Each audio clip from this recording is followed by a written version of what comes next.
Well, good morning. Morning. How are you today? How was the drive? It was good. It was great. I saw an alpaca. Alpaca? That's pretty cool. Yeah, it's a good drive. It's like we're in Lima, Peru here. Yeah, that's what they say, Edmonton, Alberta. So, name and business. Tell me a little bit about it. Yeah, so I'm Evan Wildman, founder and president of Ram Canyon Industries. And what Ram Canyon is has changed a lot over the past 2 years or so.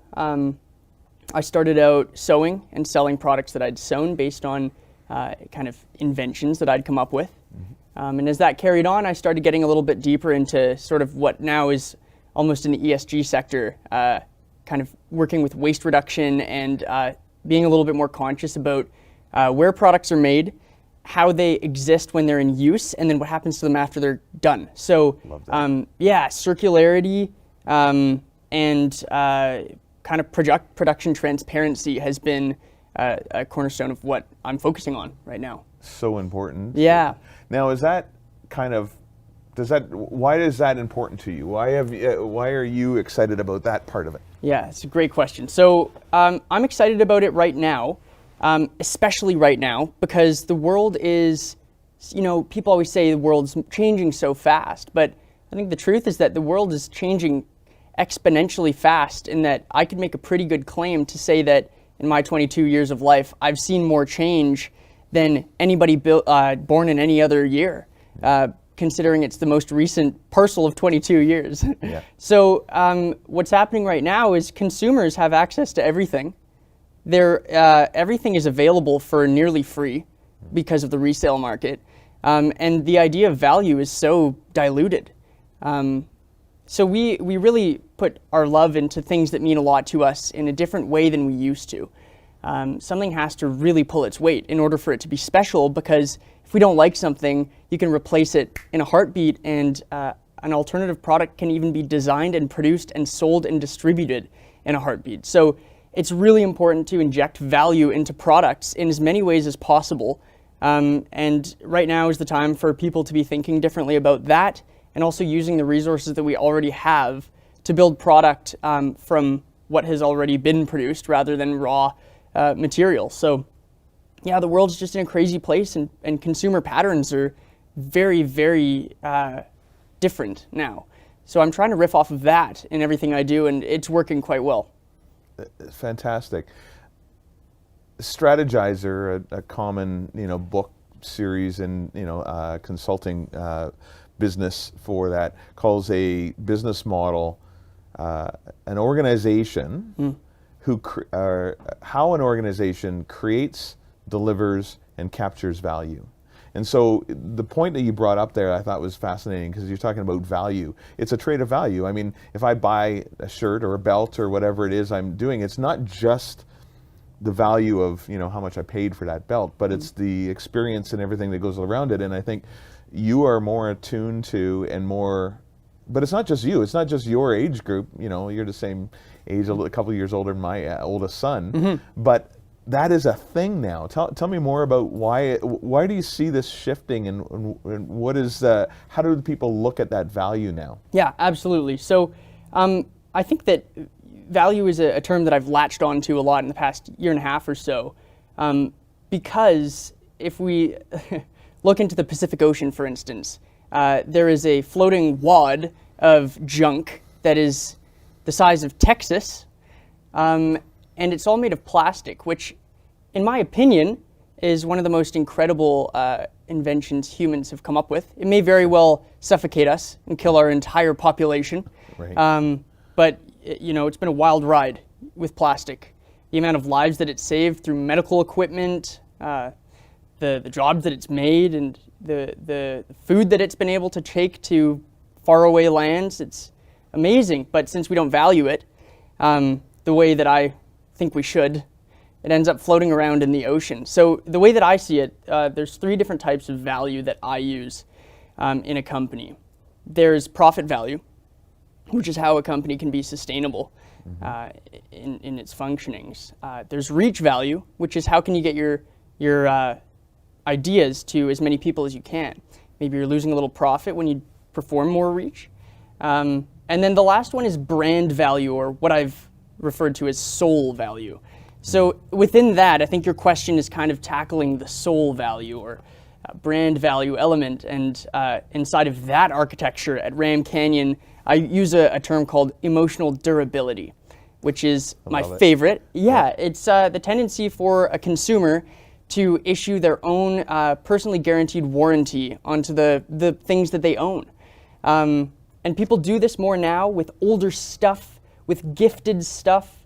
And the general trend is that people have less stuff. Yeah. You probably have 4 million products in your back pocket right now. Probably. And it's amazing what they can do right behind your computer screen. So the things that we actually have physically have to have that value. So they have to have that soul value, and emotional durability plays into that.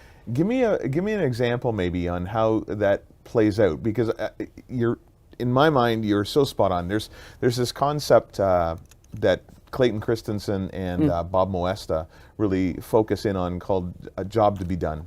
Right, we are looking for a job to be done. Yep. Right, whether it's the pair of glasses, whether it's the iPhone that we have, and how we emotionally attached to that, but also what does it mean to us? What's the warranty? You mentioned that. I really want you to explain that, because we are attaching a value, but what does it mean, and why is it good, and where's the durability for it? So maybe go into that and how you deal with that job to be done for those products. Absolutely, yes, and that's a fantastic philosophy. I personally remember when you brought that up with me, and I tore into a big research period looking into Moesta and all of the ideas behind kind of putting a job into a product. Yeah.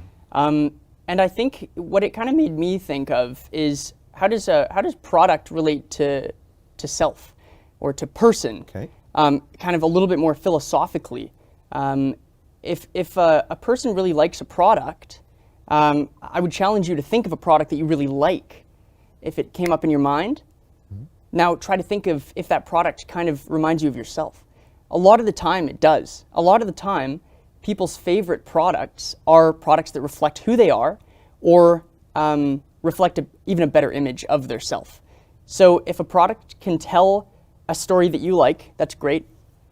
If a product can tell its own story, that's even better. But if a product can help you tell your story, then that's pretty incredible. So in terms of a job to be done, I think that a pretty damn good job is for a product to help build the character that you are, along your hero's journey, and just elevate the person that activates it every day. So.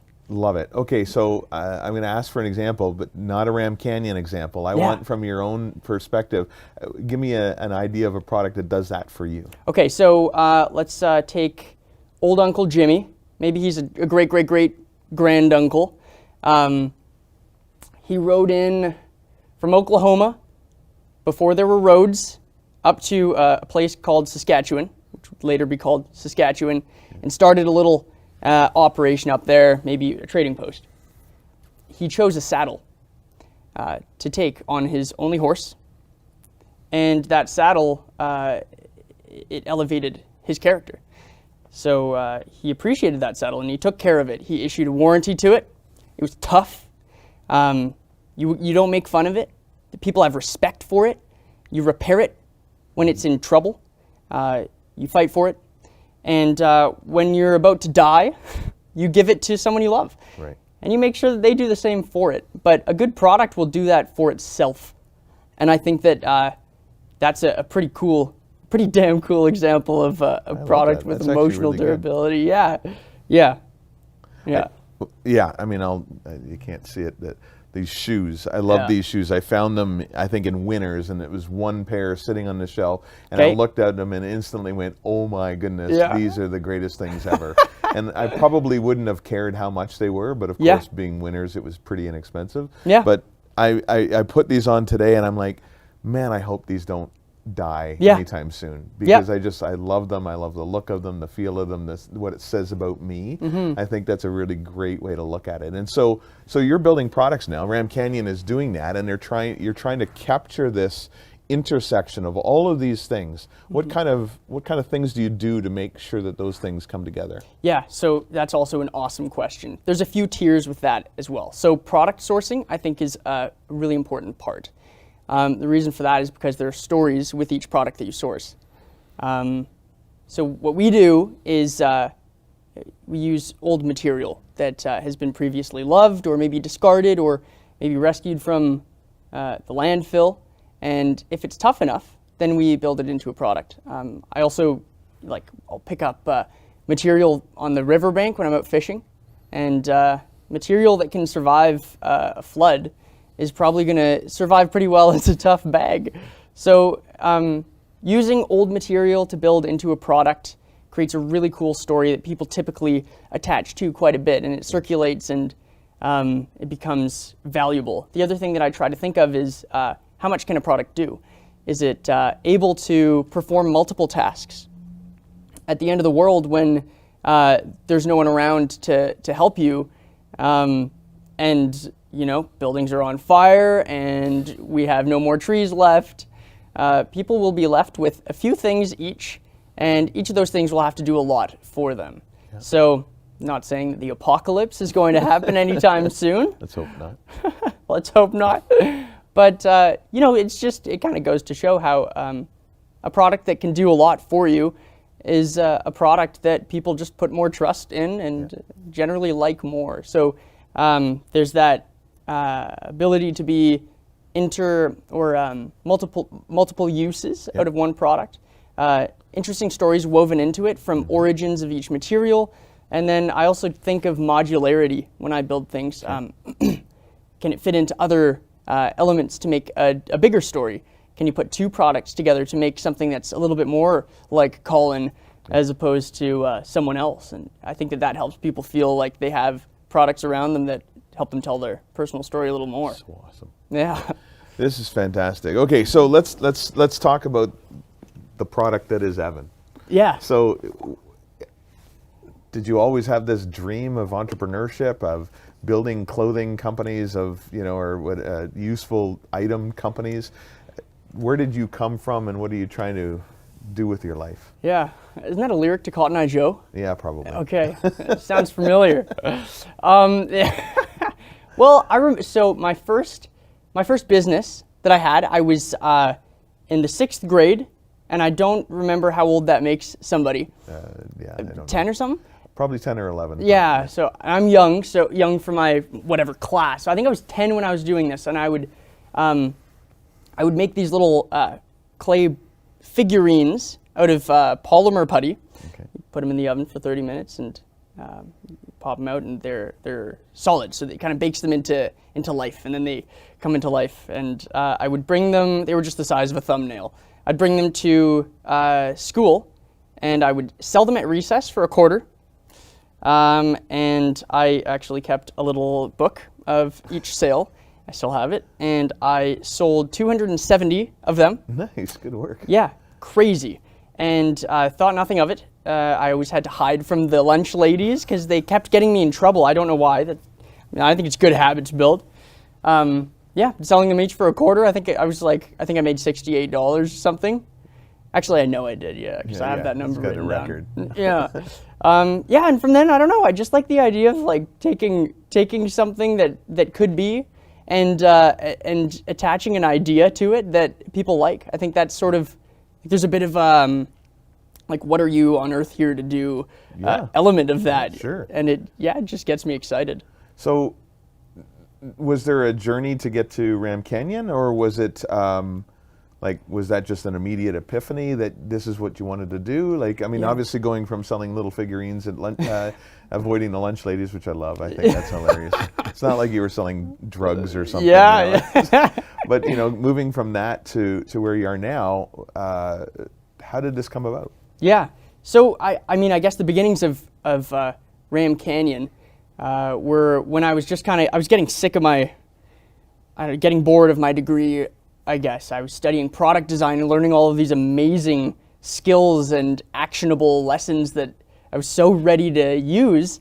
And I just picked up a sewing machine and I thought, okay, I love to be outside. I love fishing. I like people who set time aside to be outside. Yeah. I think that there's some interesting character traits that come out of people who are wild about what has always been. Yeah. So yeah, I began just inventing products, and I remember at university there's a sewing room, and I multiple times I would fall asleep at the sewing machine because they were open until 10 p.m. So full day of classes, and then I'd go straight to the sewing machine, have my takeout Chinese food, and then I'd sew until they shut the lights off. And I got in trouble after the second time of that happening, because you can imagine, I mean, if you're snoozing away at an industrial sewing machine, you could get yourself into some trouble. But yeah, I just kept popping items off of that thing, and I would sell them, you know, way before they were ready to be sold. Which is something I really think is something that everyone should do. And then, yeah, it just kept evolving. And my best seller is like a roll bag, kind of a lunch bag size, and people use it for all kinds of things around the city and out in the outdoors. And I made like 350 of them, which is an unbelievable amount of labor to me. I mean, I now my factory makes that look like mice nuts, but it was crazy. It took years for me to build up that many, and yeah, it just kind of took off, I guess. Yeah. And you're coming at it from this passion of doing, yeah, rather than necessarily going, hey, I got this harebrained scheme of what this is going to look like in 100 years, and turning it into something. It was more just this almost insatiable drive inside to make stuff. Like, is that what it kind of sounds like to me? Yeah, you're right. And it's funny, my the one question that stuns me the most when I'm in front of, whether it's investors or advisors or just somebody who's curious, especially if I'm a little intimidated by them, if they ask me about my 5-year plan, I start speaking Spanish. Like, it's like there's nothing of value that I can produce when someone says that, because week to week everything is so different. So what I focus on, like you said, is just making products that have continuity within what my customer base is interested in, and maintaining all the values that I kind of set out in the first place to do. You do need a business plan to make it work. Sure. So I learned about that, and I had to go and pursue further education to figure out what the heck a business plan was. But yeah, through the help of some awesome advisory and a little bit of classroom knowledge, I've sort of figured it out. But yeah, I think a lot of really great leaders come from the pits of factories and just making ideas happen with their bare hands. Sure. Yeah. Well, you're definitely a visionary, kind of this mad scientist to a degree, which I love. I mean, you've got did you change your name to Wildman or what? I mean, it so encompasses you in so many ways. Yeah. No, that name was brought up by the owner of that saddle I talked about. Yeah. He's a real person. That's my great-great-granddaddy, George Roscoe. And my middle name's named after him, but he brought that name up. So I like to think he was kind of that same sort of mad scientist. Love it. Yeah. Well, because now now I'm really excited about the future. Like, I know there's certain physics that you're going to have to obey in order to have a business that works and functions and provides for you in time. And ultimately, if you have such an incredible vision to get meaningful products out to the world, you've got to have an infrastructure that supplies that. But let's consider that that's kind of there. Yeah. I want to go forward in time a little bit, and I want to see if you could paint the awesome life for Evan Wildman. What would it look like? Like in 10 years, 15, 20 years, what would your little mad scientists, want to be doing? Yeah. Okay. So I'll tell you about the time that I just about peed my pants. Okay. From excitement. And I think that I didn't actually, but it was like so exciting, this moment for me. And I think those little moments indicate what you want. They 100%. Paint the future. So I was sitting. You got to be paying attention. Yes. Yeah. I was sitting at the Ship and Anchor pub, great pub, and I was having a beer on a patio table, and the bike lane's right beside the picnic table, and a guy bikes by. He's got a backpack on. There's a fishing rod sticking out of the backpack, and there's my logo. And I remembered the bag that I had made for that guy, and I didn't flag him down. He didn't see me. He just whizzed by, and I thought, that is so fucking cool that I'm able to just be sitting here and see that happen. And I keep track of how many times I see the sort of the serendipitous products pop up in daily life. So far it's at 3. And those moments are what I really live for. Sure. And I'll tell you why. To me, it's because those moments aren't people coming to me and saying, you're so cool because you made this product. Or, you know, my aunt was talking about you. Or, you know, you came up in my backpacking trip. It's just somebody finding something useful. Mm-hmm. And that is what I want to do. Because, that's so cool, it's so cool. You know, that kind of an excitement can sometimes crash and then end up with more garbage patch. But if somebody is just genuinely using the product in their daily life, that really, really makes me excited for the future, because if you're creating real value that someone is comfortable keeping to themselves and having a personal relationship with, that is the coolest thing. So in my future, I'd love to be scaling the business, delivering to people who really care about what it is, and just maintaining complete honesty, and making people excited about having products that are made in Canada that help them out. So, yeah. That sounds great. Yeah. Are you looking at, like, I almost picture you sitting at a drawing board or, you know, a sewing machine or whatever, where you're just kind of making stuff and you're just, you know, seeing the need and listening to your customers and coming up with wild, crazy things. I mean, the Steve Jobs, you know, welcome to the iPhone, you know, what the heck is that? I've never seen that before. I mean, is that kind of the way you see some of your future in kind of a consumer product space? Yes, absolutely. I totally do. I'm super interested in hard goods. They make a lot of sense to me. Yeah. Kind of the tech space and the software as a system space is huge right now. And a lot of my peers are in those industries. So much to learn from it. But it's the direction that the world is going, which naturally, being myself, is a little off from the direction that I am interested in going. You know, being intelligent still. But just like you said, I definitely want to have a sewing machine with me until I croak. Yeah. And I can't stop making stuff. That's awesome. Yeah. So, I love the fact that you are not in kind of just what everybody is excited about necessarily. Like, I think they're all important, and I think you're coming at it in an area that is extremely exciting and extremely important, but so much of the world focuses on tech as innovation and like you said, software, and it's natural that we would go that direction with the level of technology that we have.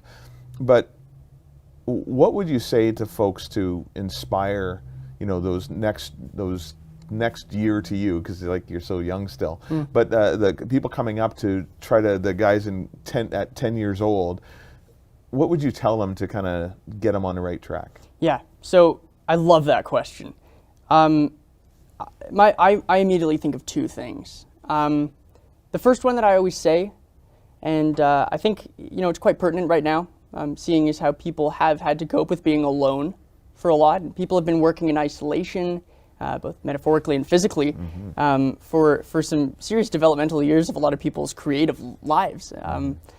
So one thing that I always say is don't be afraid to be bold. I use that word because I think it is maybe the most important word that I can thank.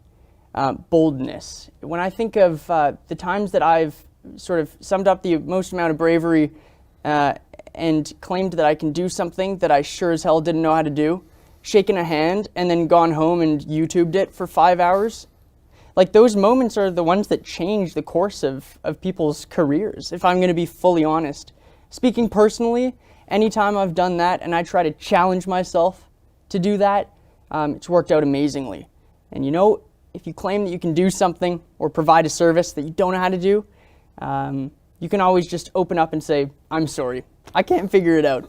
But boldness is huge, because sometimes it's lacking in people, and it's easy not to be bold. It's easy not to be embarrassed. It's easy not to make mistakes. So that brings me to my second point, which is the benefit of being vulnerable and allowing yourself to be vulnerable and being okay with being embarrassed. You hear a lot of leaders talking about failing forward, and how failure is such an important part of growing. And I think that every time that's brought up, maybe we should be talking about being embarrassed or allowing yourself to be vulnerable. Absolutely. Because so many people miss opportunities because they're scared of embarrassing themselves. And I think that if I were to take an exact tally of how many times I've embarrassed myself and the amount of times that I have sat at night and thought I did something really cool today, something really worked out today, and it was because I did something kind of crazy, they're quite even. So yeah, to anybody who's kind of wanting to take the first step, you got to be okay to look like an idiot and to make a bit of an ass of yourself, because that's how you learn, and that's how amazing things happen. So let yourself be vulnerable, and people will treat you well. I love that. I mean, I think it's actually really, really important. I would say you're probably fairly extroverted. I'm fairly introverted. But that level of vulnerability and being okay with chaos, in fact, I think anybody who's interesting that I've known is the ones that have made the biggest mistakes and the biggest messes. And yet we hide that. Right? And I think it's so important to be able to kind of almost showcase that. Is look at how much of an idiot I've made of myself. I love that. Right? And then once you do, all of a sudden, then there's a whole new connection made, for starters, which is unbelievably valuable. But also, I think this new area to explore and learn from one another and try different things.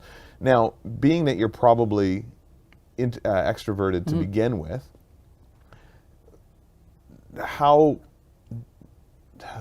do I ask this? How do you get into, like, I mean, telling an introvert that they need to be more out of themselves isn't going to work very well.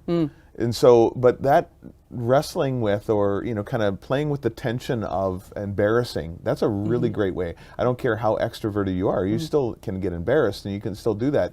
But how do you find what's going on in the moment to kind of almost jump through that? Do you have a psychology that is going along with that at any given time? Do you know? Yeah, I guess it comes down to the way that you make decisions. So if you're going through a process, or let's say you're building an idea, because that's, I think, what everybody can reach common ground on here. If you're building an idea, you need the personality type to begin with to be the kind of person that can build an idea. And I will say, not everybody can do that, because some people are much better at managing. Some people are much better at comparing. Some people are much better at feeding koi fish. There's, you know, everybody's got their own thing. But if you are an idea person, no matter if you're introverted or extroverted, when you come upon a decision where you can say, should I do this crazy thing because I think there's a 5% chance that someone could say, hey, did Evan just bring up an idea that could work over here? Just do it. Because there's two things that can happen. You could, well, three things. You could get your ass kicked out the door. There's number one. Number two, somebody could say, no, you know, just ignore you, or say, no thanks. But the third thing that could happen, even if it's a 5% chance, is, hold on, could you repeat what you just said? And then their ears perk up and they start listening to your idea. And then they give you a bunch of money for your idea. Sure. Those moments, well, the first two moments certainly can't happen unless you take a risk. Yeah. The third moment also can't happen unless you take a risk. And risks are a debate of whether you're going to embarrass yourself or whether you're going to champion the decision. So, yeah, I think, you know, introverted or extroverted, someone on the end of a phone call won't be able to tell, for one. Yep. And for two, they are only ever interested if you have an idea that you're proud of and that you're ready to back up. And if you got that, there's no point in passing up any opportunity that you're able to pursue. Love it. Okay, so let's dig in on that a little bit. Now, one of the things I hear a lot is, especially in idea people, I'm not a spark guy. I say I'm a fan in the flame guy. Cool. Right? And so I like that. I see the great ideas and I'm go, wait a second, can you repeat that? I'm the guy that's on that other end of the phone. Yeah. And then I'm like, okay, how can I help that become a reality? Yeah. Not because I think it needs to become a reality, but I see it in them or whatever it might be. But there's this weird, I'm going to call it weird. You don't have to. I'm going to leave it open, actually. So what about people stealing your ideas? Oh, yeah. Yeah, and that's a conversation that, you know, I've thought of a lot, and it's exciting. Theft is exciting, and I hate it. I hate it so much. And yeah, you can spend your whole life wrapping your arms around your ideas and protecting your IP and fighting and getting angry and pointing fingers. But at the end of the day, the reality is you will get stolen from if you're good enough at what you do. And you can either freak out or you can say, right on. Yeah, patents and copyright and trademarks are different than what they used to be. They used to be imperative. And now a lot of really important people will tell people that patents really don't matter, Right. as long as you're the first of the game. I'm kind of that mindset, but Yeah. that's awesome. Evan, honestly, I could probably talk forever on this. This is so much fun. Yeah. Love your energy. Thanks. Love the name goes along with it. It's perfect. So where can they reach you and where can they find out more about you? Yeah, for sure. So ramcanyon.com is a really cool place to see the products that I work on. There's a jet skier that's blowing through an explosion on the front page, and a bull rider who's holding one of my products, and so it's really fun. But that's a great place to check out the products and shop for some really cool locally made items. Also on Instagram at Ram Canyon, and yeah, that's a great place to just start and check out what's cooking in the canyon. I love it. I love it. So exciting. Very, very cool. Thank you. I mean, I know you drove a while to come and see us, then that's super encouraging. Obviously, you know, I'm a big fan, and anything I can do to help would be count me in. But on top of that, I just really appreciate you coming up and spending some time and sharing your energy with us. That's awesome. Yeah, no, thanks so much for having me. It's been awesome.